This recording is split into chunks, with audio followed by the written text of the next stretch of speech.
Okay, good morning everyone and welcome to MacroAce with your host Tony. Going through the prep for the ECB, so let's get right into it. So first of all, what is the deposit rate? Well, it is the first interest rate paid by the ECB to banks having deposit at the central bank, and the ECB provides the deposit facility where banks can place excess reserves to earn an interest rate that is usually 100 basis points or 1% below the main refinancing rate, which establishes a floor on interest rates, since no bank will lend money out less than what it can earn at the deposit facility. Then you have where we have the economy at the moment. Is also quite key what the ECB is looking at in regards to their policy decisions. So inflation was unchanged at 5.3%. Core CPI ticked lower to 5.3 compared to 5.5. S&P manufacturing was at 43.5 compared to 42.7. The services was at 47.9, edging down going down from 50.9.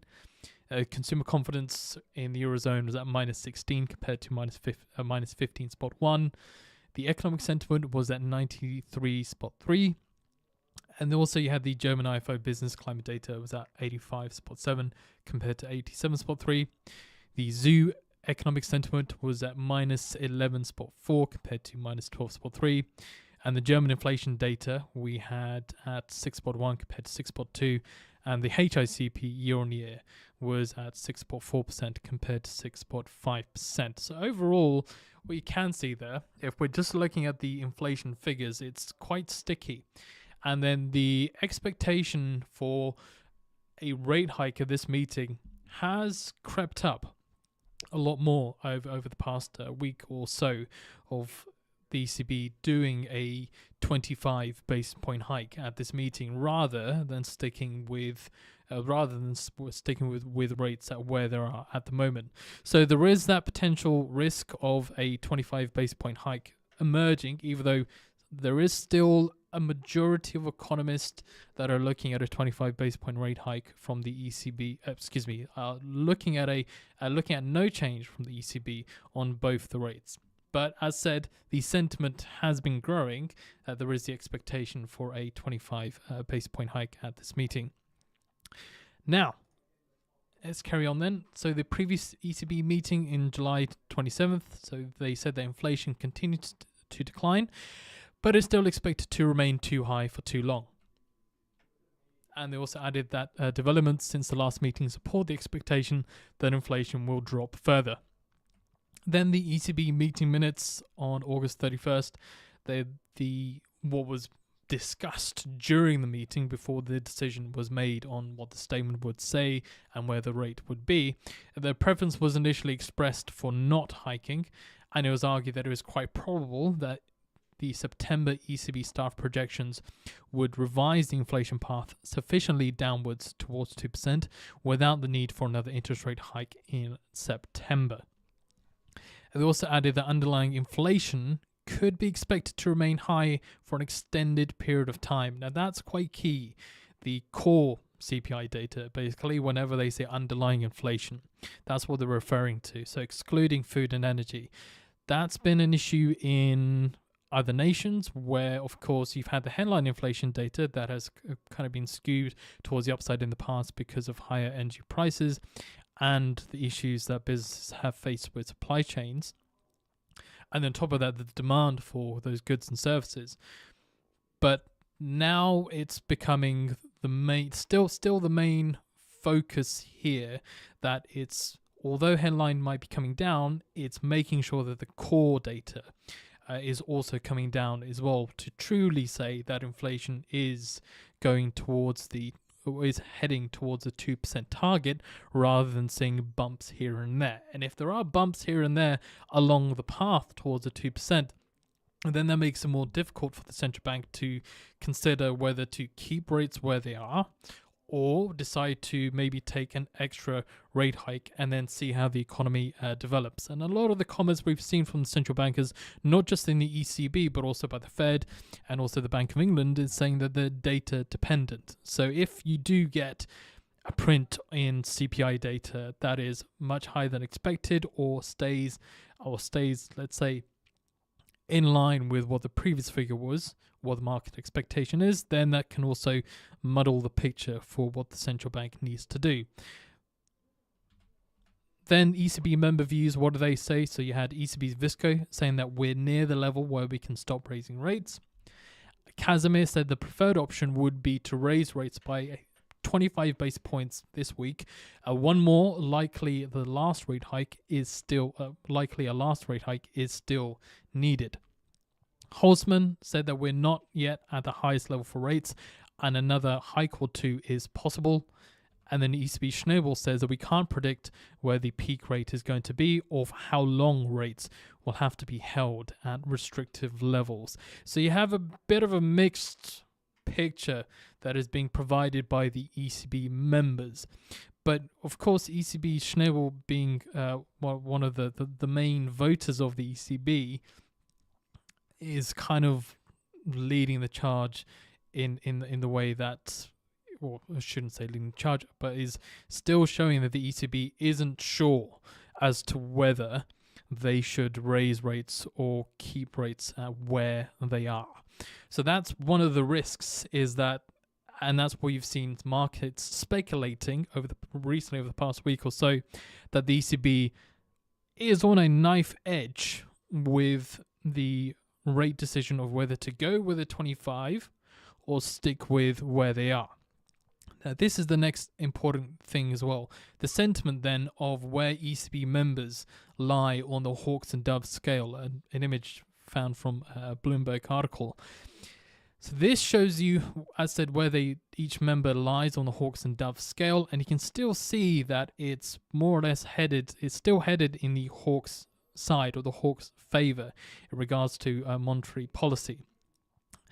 And you can see, as said, you have the Lagarde being neutral, more or less is the case for every central bank, unless they're super into their hiking cycle or rate cutting cycle. But the sentiment hasn't shifted.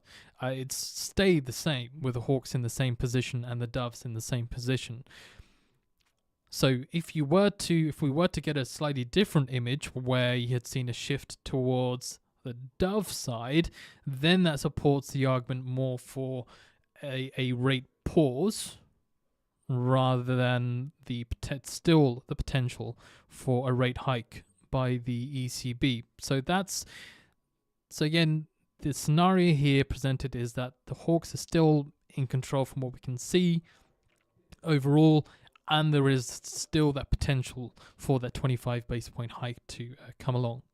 So this is ING's crib sheet, quite useful to understand what are the different scenarios that could be presented from the ECB. Now, if we're looking at the hawkish side, where the ECB does hike by 25 basis points, so one of the comments that could come through is that they'll be data dependent, but hints that this may be the peak. So essentially saying this will be the last rate hike of getting to rates or where they want it to be. So if we're looking at the ECB interest rate, if they do decide to hike it by 25, that'll be to 4.5%, and then the deposit rate to then 4%.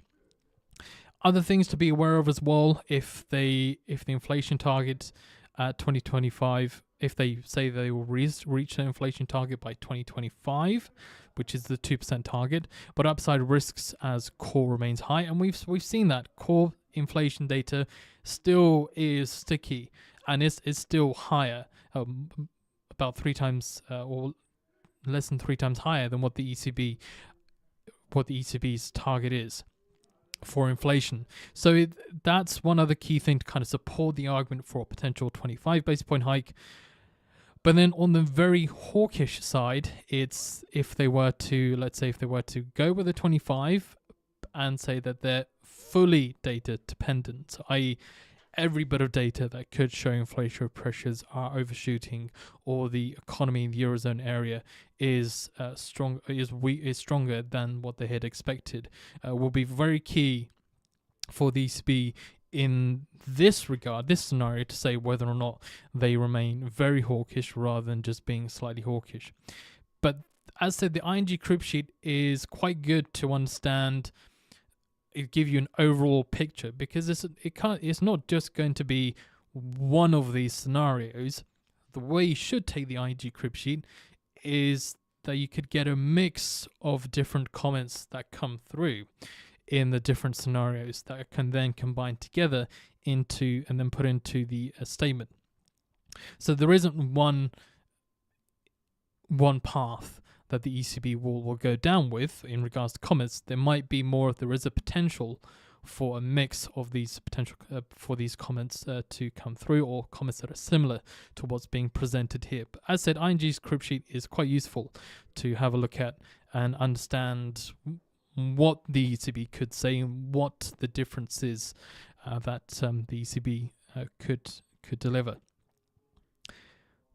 So again, if we're looking at the dovish side, where we see that they don't hike rates, but they signal that this is the peak. If markets have been pricing in the potential for a 25 base point hike at this meeting, then that could provide a potentially stronger downside movement or a stronger bearish reaction from the euro on that data. And then again, you're also looking at the growth outlook as well. If on the dovish side that they say the Eurozone outlook has materially deteriorated, i.e. things are much worse than what they would have previously anticipated.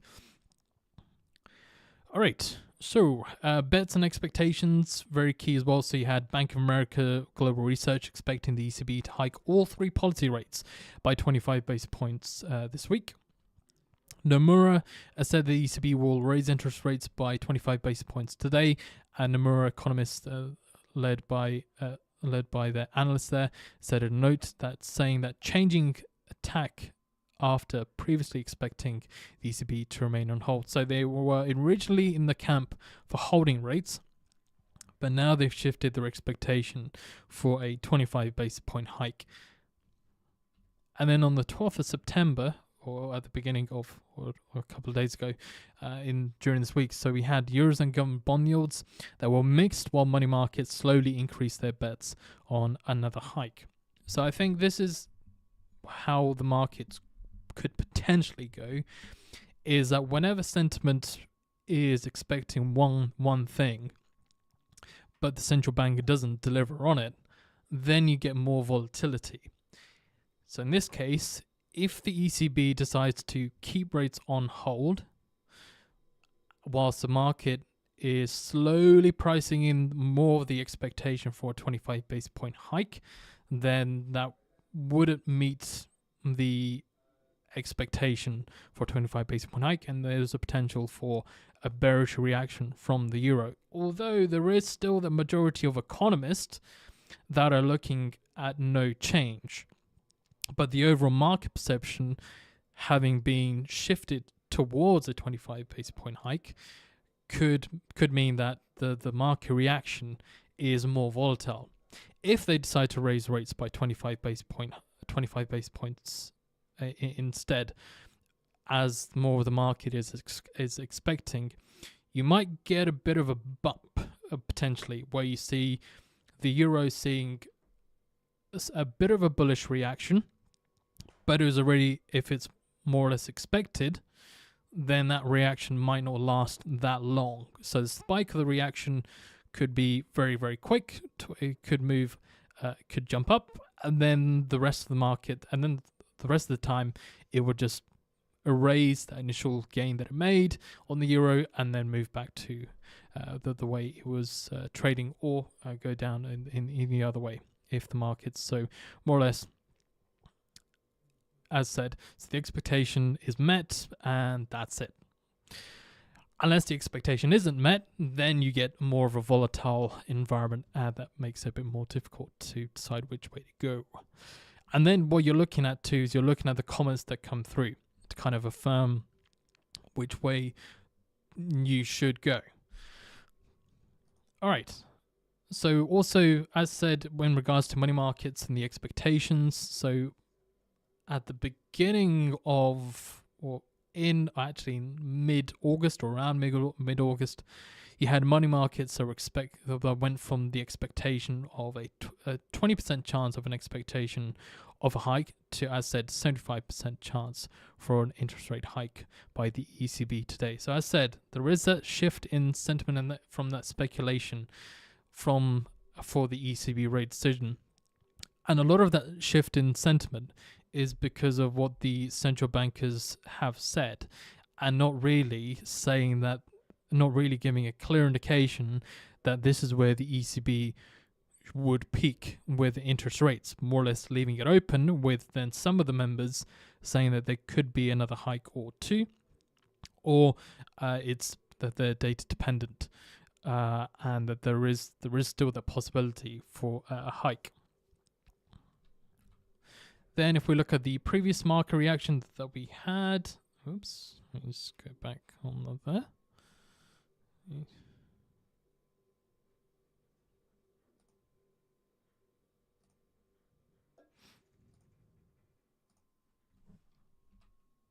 Okay. So this is the last rate decision that we had. Now you will see the initial market reaction whenever you do have a rate decision where the data is play the rest of it.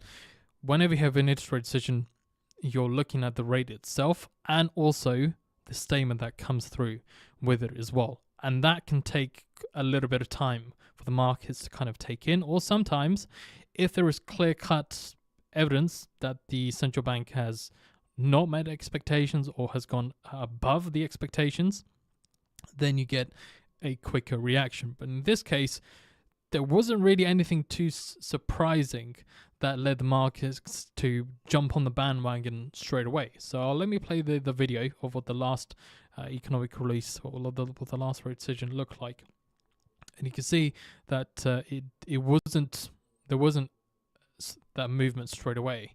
So I think that's about 4 seconds before the release. Oh, no, that looks like 10 seconds. Okay. So rate comes out. Then, of course, the market then looks at the rate statement. You see that momentum towards the downside for the euro. You can see in the bottom left is you're looking at the euro bonds here, or the futures. Okay, so you're looking at the price.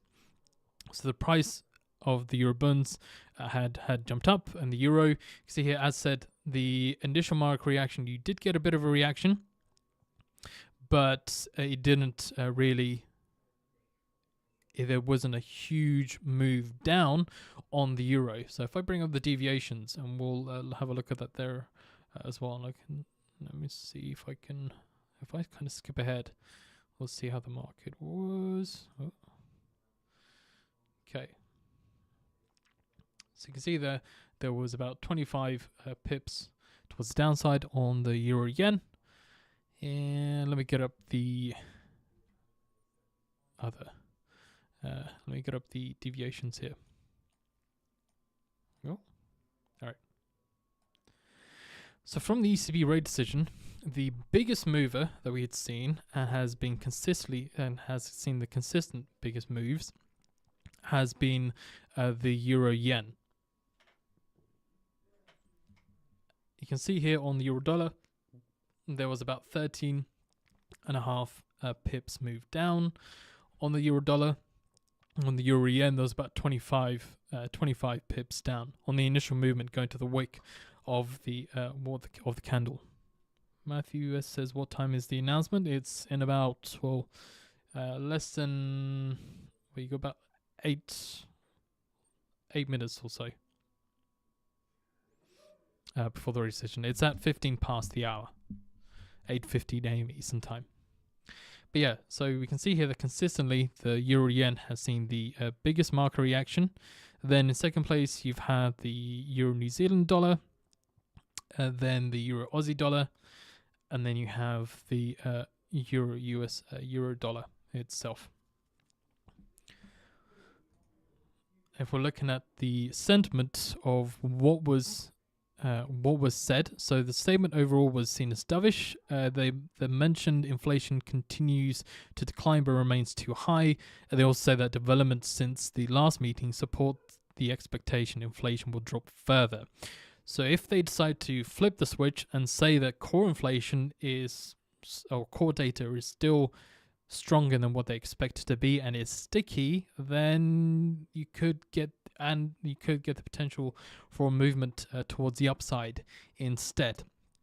But as said, that was from the ING expectations of one of the very hawkish side, if they cite core data or core inflation as being too sticky to control or to handle. So what we're looking for from the statement, if you're looking for bullish reaction, more of a bullish reaction from the ECB, again, it's citing that the data in the economy, or the way the economy is performing, is still it's stronger than what the ECB expected to be, or is performing well. Key point will be about whether core inflation is still too high and it remains sticky, and there might be more work, and there needs to be more work to be done. And pair that with the rate decision. With the rate decision, you'd expect on a very hawkish side a 25 basis point hike from the ECB. Now, they could decide to not hike rates at this meeting, keep rates where they are, and still say that core inflation, there needs to be work on core inflation, or that core inflation is still sticky. But it isn't going to be enough for them to raise rates again at this meeting, maybe at another meeting if it gets out of hand. So that's why interest rates are much more difficult to try and grasp as to how the markets are going to react, because at that point you will have a lot of market speculation as to which way the central bank would go in the future. So it's kind of a wait and see game, and to kind of take in what's been said by the ECB. So usually, but if that's the type of environment that you like, then go for it. If you're just looking at the market reaction or the initial move that you see. But you can see here, if we're looking at the other market reactions, so the euro yen 10 minutes after the release. Okay, so the initial market reaction here is going to the wick of the candle on a 1 minute chart, okay, on the first candle, and then 10 minutes later it was down by 41 or let's say 42 pips. So you can see that the direction was in the same way, okay, and there was a further move down after 10 minutes or so. But from the video that I'd shown you, it didn't continue to just go down or hammer down. There was a little bit of a reprieve quite early on. So that's also one thing to be aware of as well, that we had seen from the last market reaction. But again, that was when the statement was seen as I said, I'd say a little bit dovish than what was expected, but it wasn't completely out of the water, where the ECB was extremely dovish and saying that that's where they should just keep rates at 4.25%, or they've reached the peak rate with all the interest rates. Hopefully that makes sense. If there isn't anything that makes sense, do let me know. Now I think trading wise, same thing. I'm not really going to trade the spike. It's not a good idea, because I'm going to try and understand what the ECB statement has said. And then at that point, it might be a bit late for me to try and jump in, to try and take in which direction that the ECB might go into. Again, you guys do what you want to do. Whatever you feel comfortable with, you go ahead with that. But as said, I think for myself, I'm going to try and take in, see what they say. I'm not going to trade the spike on this one. This is more complicated, nuanced compared to a release or an economic release for just data on the economy. Okay, so we've got about 3 minutes left. If you do want to if you're looking at this, what you're seeing here, the deviations sheet, and you're asking how do you get your hands on this, all you've got to do is subscribe to the MacroAce mailing list. And then you'll be able to, what you'll do is you get an email on Monday in the morning. You'll be able to have access to all these different economic releases that I've covered in the past. And again, this shows you how the markets have reacted to the economic release and how big was the reaction. And also, in regards to interest rates, it's showing you what the sentiment is as well for let's say if it was an interest rate decision. All right. So let's have a look here. I've put in the link there. So also in the MacroAce main list, just to kind of temper your expectations, all we do in the email is to provide a summary of the week ahead, a small summary of what to expect in the US, Europe, and Asia session, and then the links to the upcoming live streams, and as said, links to the one link to the deviations sheet. Okay, so I'm getting my charts up and ready. We'll look at the Euro JPY, see what happens. All right, so I'm going to keep an eye. I think today I'm just going to go through the statement because there's going to be quite a bit to come through. Usually from the ECB, there's always a lot that comes through with the ECB rate statement. Yeah. What am I doing the next risk on part 2? I'll be putting out in the email a schedule. 10 seconds to the release. All right, focusing up. See what this says here.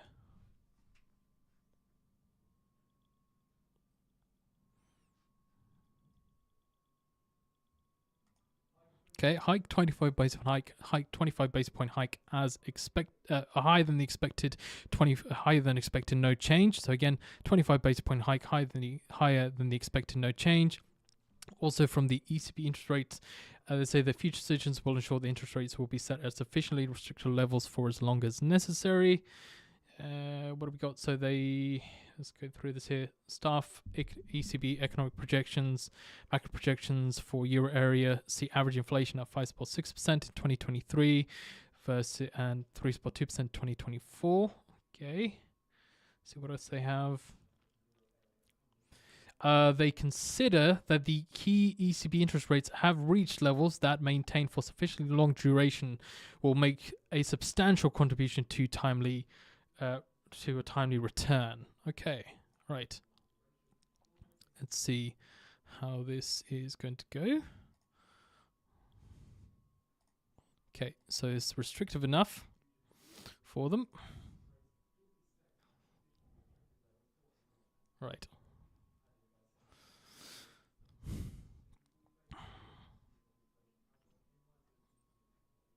Okay.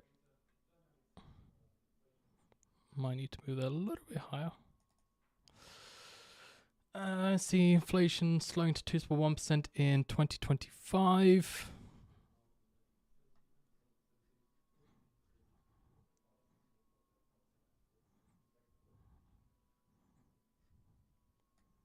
Okay.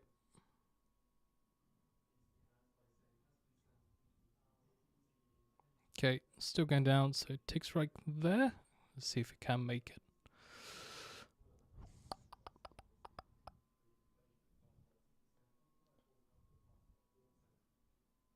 Go. There we go. All right, nice. Cool. Okay. So, the key point that was made there, let's see.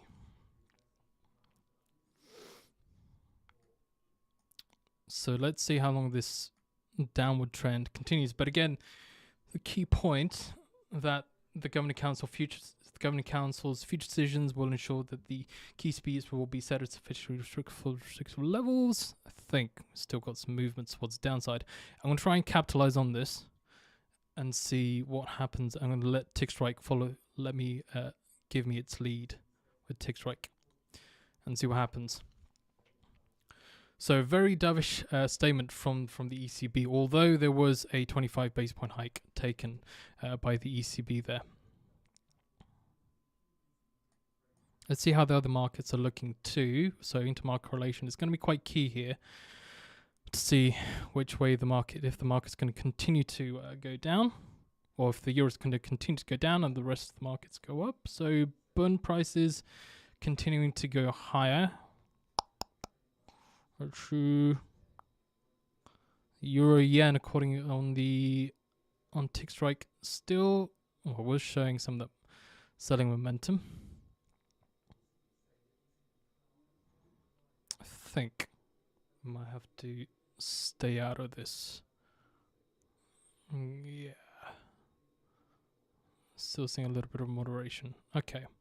Let's stay out of that. All right, cool. So, just one trader now. I'm just going to see and wait to see what the market wants me to do. What it wants to do. Okay.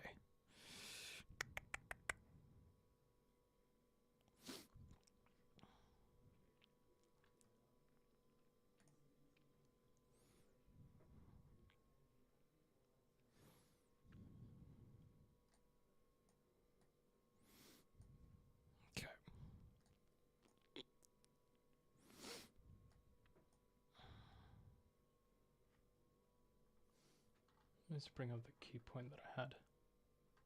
Where are we?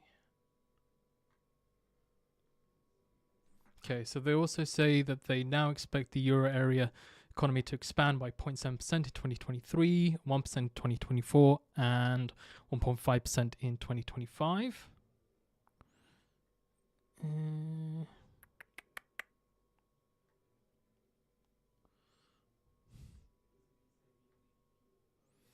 What else we got?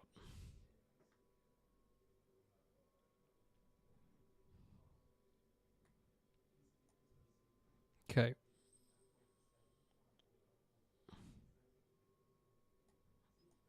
See if we capture.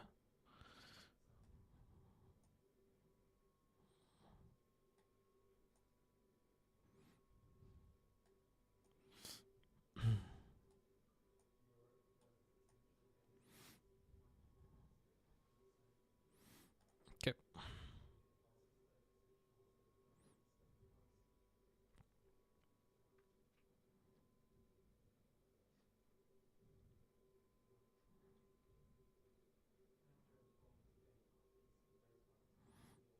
Move that there.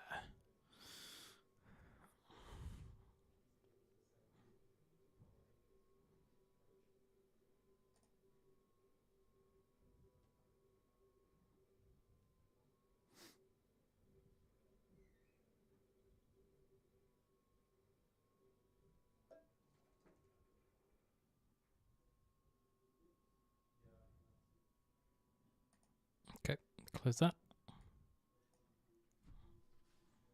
All right. I think there's going to be a bit of a lull here, so I'm going to hold off on trading any more.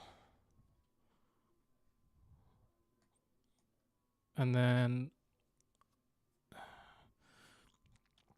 we'll put a little line here.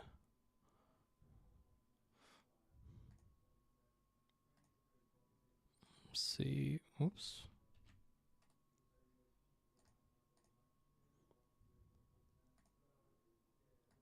Okay, let's see what that does. After that, let's see. Let's add one line here as well.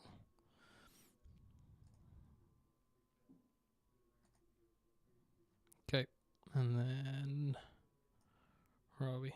Go from there.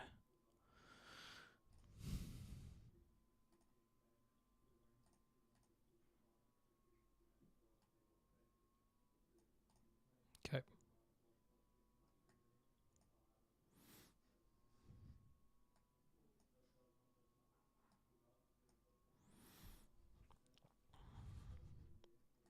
All right, so now we've got they're going to have the ECB press conference in about 15 minutes time with ECB's President Lagarde. And then see if she adds, that'll be later on, and see if she adds any further dovish commentary to where the ECB rates, more or less affirming the ECB has reached their restrictive level. Right.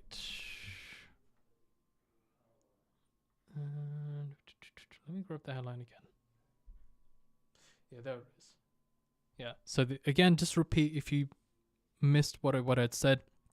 So you had ECB Governor Council considers that key ECB interest rates have reached levels that maintain for sufficiently long duration will make a substantial contribution to the timely return of their inflation goal. So that's the key comment there. That had initially he'd seen the surprise of, well, not really surprise because then the markets went the other way quite quickly, but there was the 25 basis point hike that was taken, went against what majority of economists were expecting, but the markets were hiking in or pricing in more of the odds of a 25 basis point hike. So you'd seen that initial wick towards the upside on the initial candle, and then off of the headline saying that they've reached levels where they think it's sufficiently restrictive, and then you had seen the euro going down, and that is what we can see here at the moment.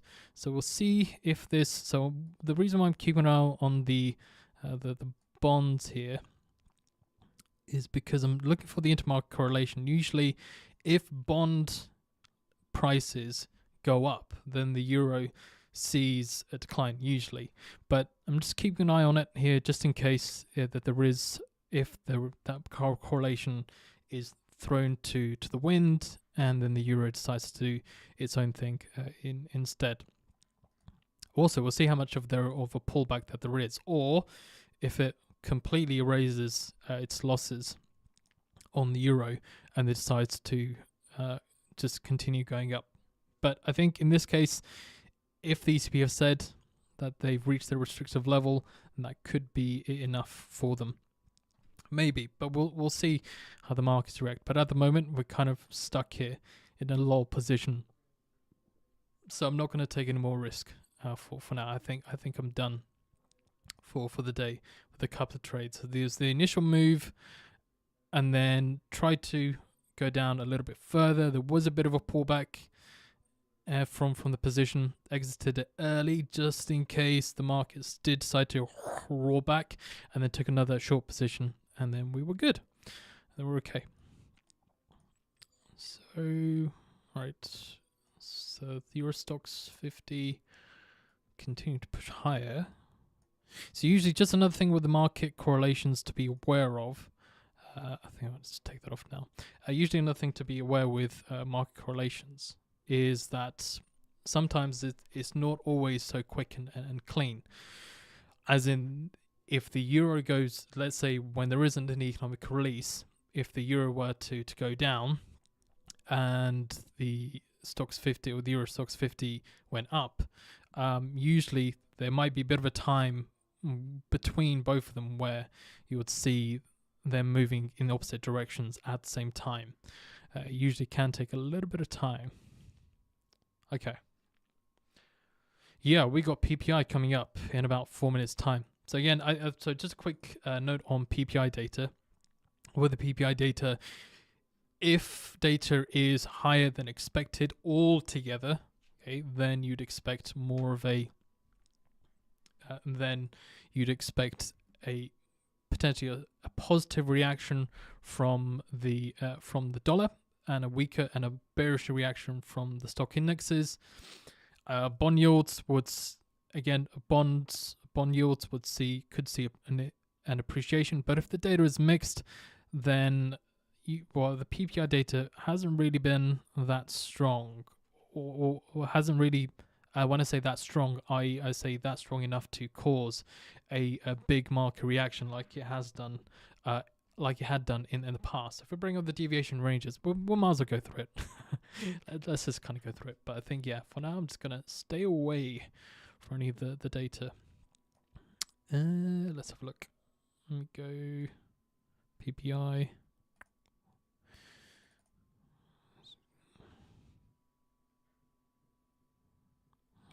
Where is it? I think it might be hidden by one of the tickers. Nope. There we go. All right. So here we are. So the market reaction in the past, we'd seen So this is August the 11th. You can see when data was all pointing in one direction, that you'd seen a positive reaction from the stock indexes. Okay. But you can see on the currency pairs that there was a bit more of a, you can see on the currency pairs that there wasn't that strong of a reaction, because it's more or less the stock market trying to figure out which way the central bank, the Federal Reserve might go. But the PPI data isn't as important as the CPI data. The reason why it's not as important is because prices being passed on to consumers from PPI, from the producers to then the retailers and the other businesses, takes much longer than it would be for the retailers to pass on prices to the consumers. Okay, less than a minute to go. All right, let's keep an eye on it. Let's do it. Let's have a little look. I hadn't planned on trading this today, so I'm going to keep away from it. But I'll bring up the let's bring up the S&P. I'm going to bring up the dollar yen.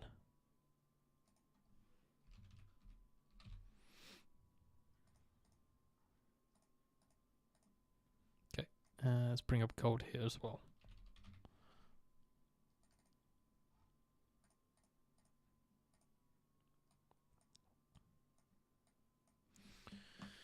Okay, 10 seconds. Let's see what goes on.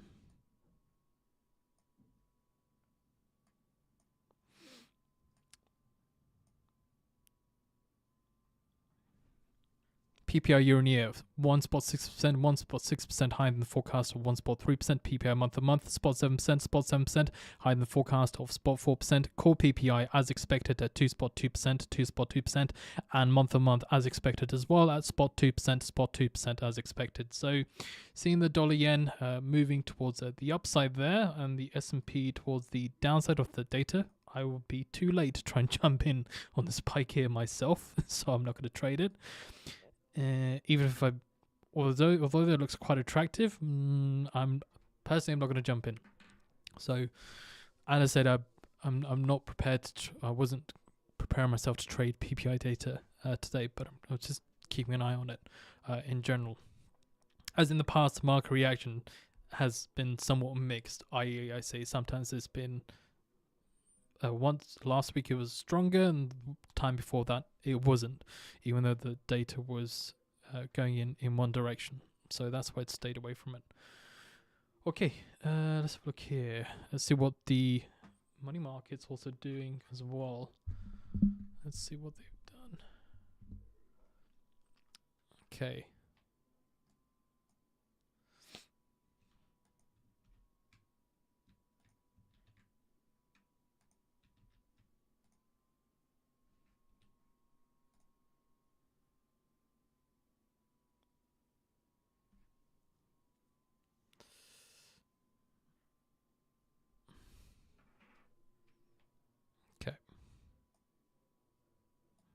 Bring up the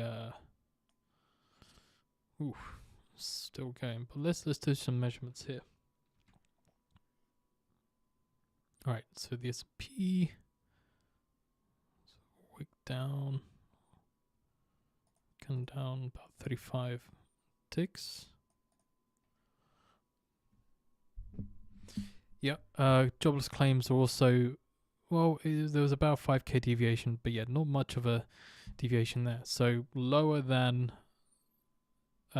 forecast, which if you do have initial jobs data which is lower than forecast, then it means that there is a slightly stronger, you mean there is a stronger jobs market.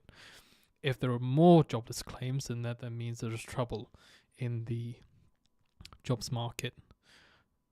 Okay, so reverse. See what the dollar yen did. 34.5 pips towards the upside. Yeah.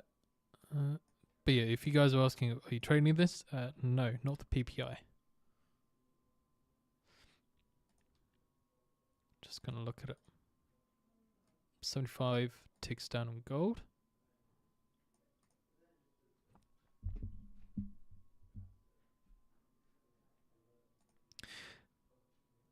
Are we talking about the initial jobless claims being too close to matter, or the too close to expectations to matter?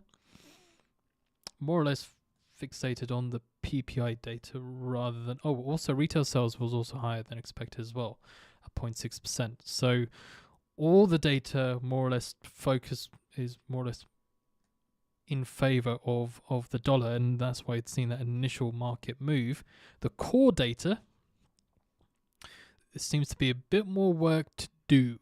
But yes, if we're looking at the initial jobless claims, yeah, you're more or less right. There isn't enough of a, I think in this case, a deviation, but it would have helped to sway the market in one direction,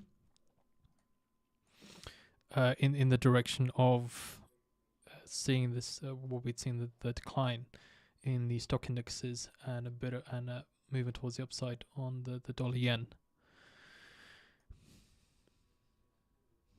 Yeah, in any case, it's still hot. So remember what I said about PPI, is that it takes time for the producers to pass on the prices to.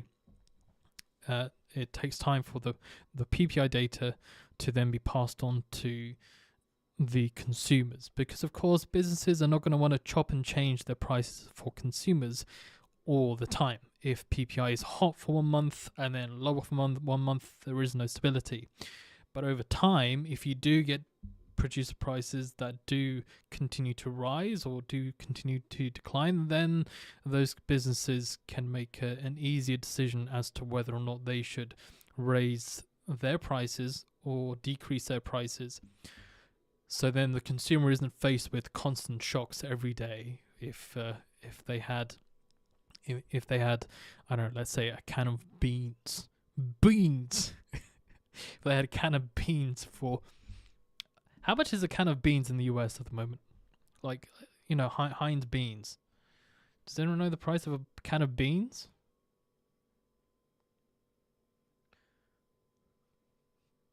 Oh, actually, let me have a look. What's the price of a can of beans?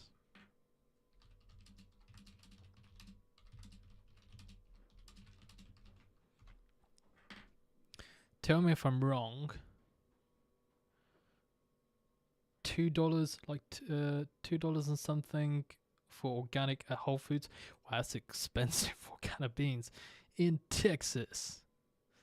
Maybe $3. Okay. Let's see what Walmart has it as. So Bush's, if that's one of that's one of the brands that I can see, at 64 cents. I think. Yeah, $3 for the good stuff. Yeah, it's always getting those nice beans, organic beans. Okay, so that concludes what you're gonna get the ECB rate statement. I'm not gonna cover that part because of course, usually a lot of the time, you don't really get a lot of extra surprises that comes through from the ECB press conference with Lagarde. What they more or less do is affirm what they've said in the statement. Rarely do they, I think at any press conference, do they deviate from what's said or add any other surprises to what they've initially said in their rate statement as well. So, but it doesn't mean you shouldn't keep an eye on it, because you never know what could happen in the press conferences. Maybe there is a question, and it's always down to the phrasing of what's said by the central bankers that could shift the momentum or could shift the sentiment into one direction from another. But so yeah, we won't be covering the press conference. That's going to take too long. And all right, that concludes MacroAce for the week. Next week, we have the Fed interest rate decision and also the Bank of England rate decision next week as well. So we're going to be quite busy in regards to just those 2 days. We're going to be quite busy. Now, as said, or in the past, earlier on in the stream, you can subscribe to the MacroAce main list to get access to the deviations Google Sheet that I'll be sending on the Monday. For you guys to have a look at for the also what to expect in the different sessions of Europe, Asia, and the US. Again, very short summaries. There's not a lot of detail that's added into it, because in the live streams is where I give you the details of what to expect for the week ahead. For the economic releases, should I say. That's that. So you should already have. Let me see if I can find the link. There we go. I'll pin it to the top there. Also, where we got the economic release, or where we get the data from, where we'd seen. So FinancialJuice on the live stream, on the live feed here. Let me just move this out of the way so you can kind of see it clearly. So you can see here. So FinancialJuice is a live voice and text service which provides you with up-to-date news of what's going on in the markets and the global economy, or if there are geopolitical events that are occurring. We keep you up to date with that, with all of that in real time in one place via voice and text. So here we have our voice feed. I just clicked on the button there. That's all live in real time with no delays. You have your news feed here with the text headlines. Also, you can see there's a bit of charting of data as well from the for the economic releases, or if there has been a comment that's been made. If I kind of scroll back, where are we?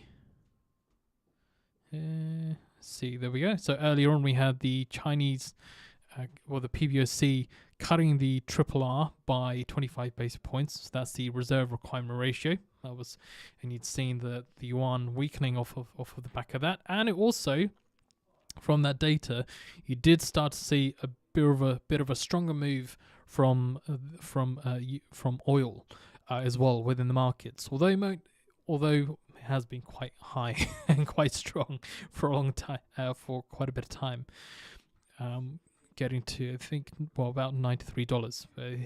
Hit $93 for the first time this year.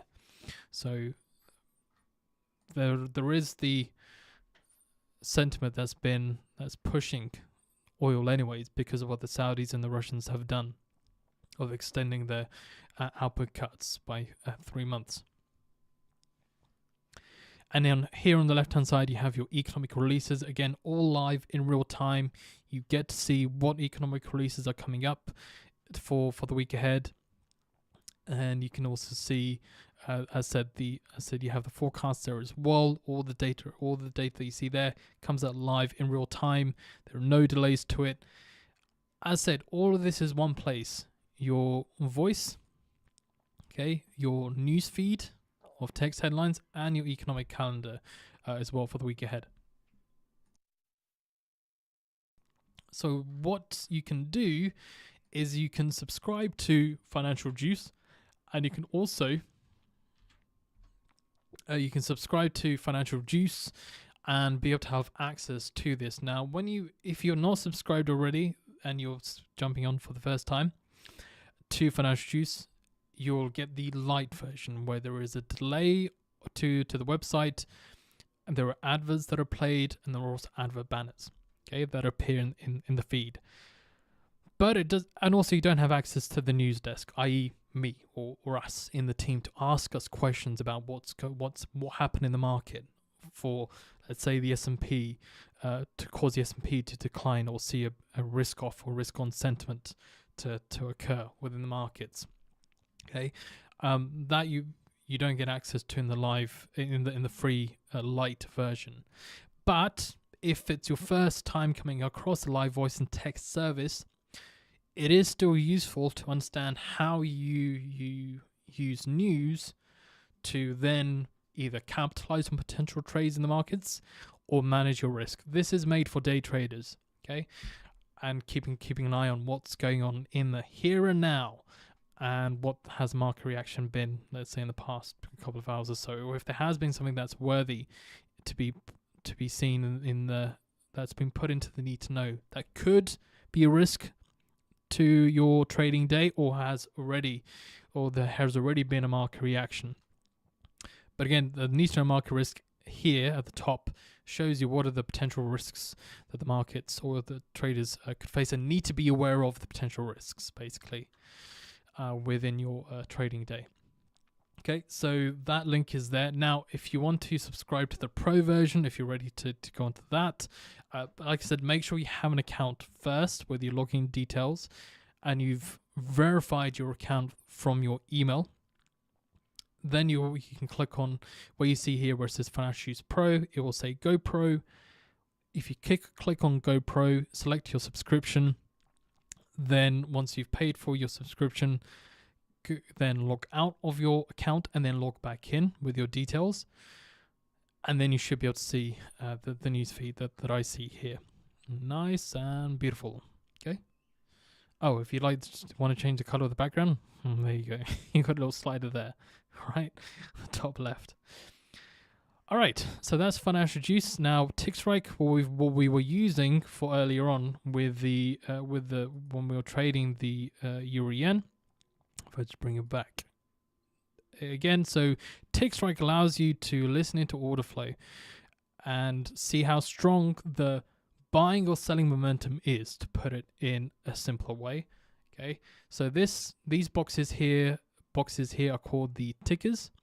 And this shows you, when you see a plus symbol, shows you the buying momentum, and a negative symbol, the opposite. Okay, and the numbers, okay, going from 1 to 15, this is on a slider. This slider represents the sensitivity of your ticker. So level 1 is the most sensitive to market reactions. So when there is a little bit of buying or selling momentum that occurs, then as you can see here, TICKSTRIKE will pop off and give you a visual and audio alert.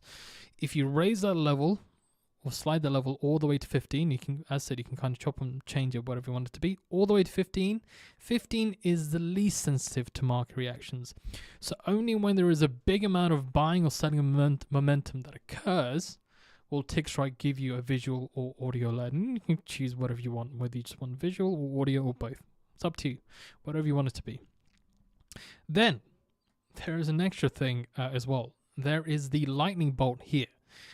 This makes ticker uber sensitive to market reactions. So you can see here, it's going off all the time. Now, the lightning bolt represents 15 levels below level 1. So if level 1 is the most sensitive, 15 levels below that is even more sensitive to the market reactions. So you see each time there's a bit of buying or selling momentum that goes off. Of course, you can chop and change that to whatever you want it to be. So 1 then is then the most sensitive. Okay, and then level 15 is the least sensitive. But this is more made for the scalpers, trade the markets. Again, so usually with TICKSTRIKE, just to give an overall summary, if you're day trading, scalping the markets in general, then TICKSTRIKE is useful to add to your basket of tools that you have with you to, one, capitalize on potential trades, manage your risk like I did there with the Euro JPY. Hopefully you saw that when there was a little bit of buying momentum, although maybe if I stayed in, I could have stayed in a little bit longer, but I didn't take that risk. But yeah, so that is TICKSTRIKE there. I'll provide you with a link there to the 7-day free trial.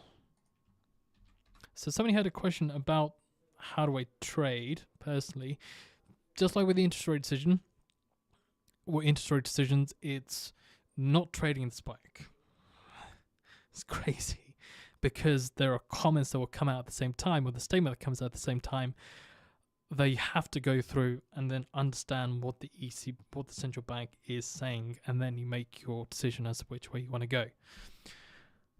And then kind of keep an eye on TICKSTRIKE and see what the momentum is like within the markets, or within that ticker or that specific asset that I'm looking at. Okay, so hopefully that answers your question.